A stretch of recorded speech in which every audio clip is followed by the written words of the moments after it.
পানবাড়ীৰ লক্ষীজোড়াত গুই খাপ হত্যাৰ অভিযোগত ৩জন আটক।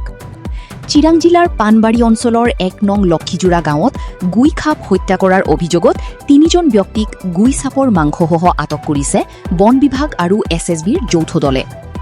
গোপন সূত্ৰৰ পৰা লাভ কৰা তথ্যৰ ভিত্তিত পানবাড়ী বনাঞ্চলিক বিষয়া দেৱব্ৰত খনিকৰ আৰু ৫৪ নং BN SSB বিজনীৰ জি কোম্পানী পানবাড়ীৰ জোৱানৰ সহযোগত যৌথ অভিযান চলোৱা হয়।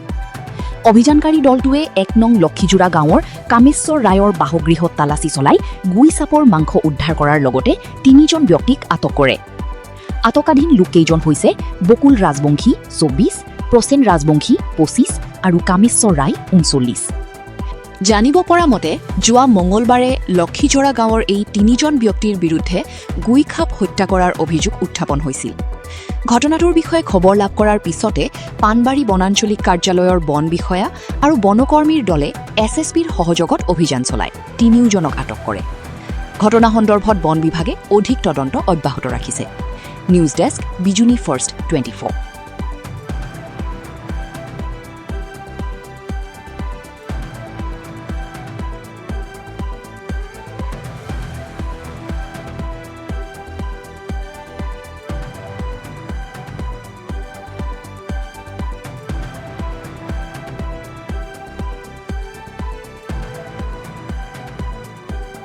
একচুৱেলি কালি আমি সন্ধিয়া এটা ইনপুট পাইছিলোঁ যে আমাৰ মানস ৰাষ্ট্ৰীয় উদ্যানৰ পৰা তেনেকৈ এটা মনিটৰ লিজাৰ্ড ধৰি লৈ পেলাই যোৱা এনেকুৱা খবৰ এটা আমি পাইছিলোঁ।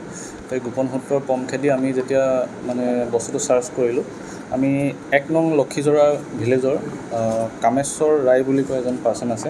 তেওঁলোকৰ ঘৰত আমি ৩জন লোকক আমি কালি কৰায়ত্ব কৰিবলৈ সক্ষম হৈছোঁ আৰু লগতে আমি মনিটৰ লিজাৰ্ডৰ এনিমেল পাৰ্টছ আমি পালোঁ। তো মানুহকেইজনৰ নাম হৈছে আপোনাৰ বকুল ৰাজবংশী, পিতা নিমাই ৰাজবংশী ১ নং লক্ষীজোড়া। এজন হৈছে আপোনাৰ প্ৰসেন ৰাজবংশী, পিতা অনুধৰ ৰাজবংশী, ভিলেজ ১ নং লক্ষীজোড়া। আৰু এজন আপোনাৰ কামেশ্বৰ ৰায়, ভগেশ্বৰ ৰায়ৰ পুত্ৰ, তেখেতৰ ঘৰো ১ নং লক্ষীজোড়া। এই ৩জনক আমি অন দ্য স্পট মনিটৰ লিজাৰ্ডৰ সৈতে আমি কালি একেলগত তেখেতক ধৰিবলৈ আমি সক্ষম হৈছিলোঁ। তেওঁলোকে মানাহ ৰাষ্ট্ৰীয় উদ্যানৰ বাউণ্ডেৰীৰ পৰা অলপ সোমাই ভিতৰৰ পৰাই এইটো ধৰিছে বুলি তেওঁলোকৰ সোধ-পোছ কৰোঁতে আমি কথাটো গম পালোঁ।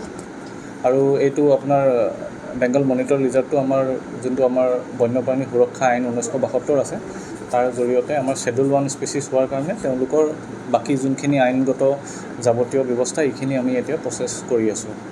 বৰ্তমান সময়লৈকে তেনেকুৱা নাম অহা নাই, কিন্তু হ'লেও আমি ট্ৰাই কৰি আছোঁ যাতে যদি নেক্সাছটোত আৰু কোনোবা মানুহ আছে তেওঁলোককো আমি অতি সোনকালে কৰায়ত্ব কৰি যাতে আমি উচিত শাস্তি দিব পাৰোঁ।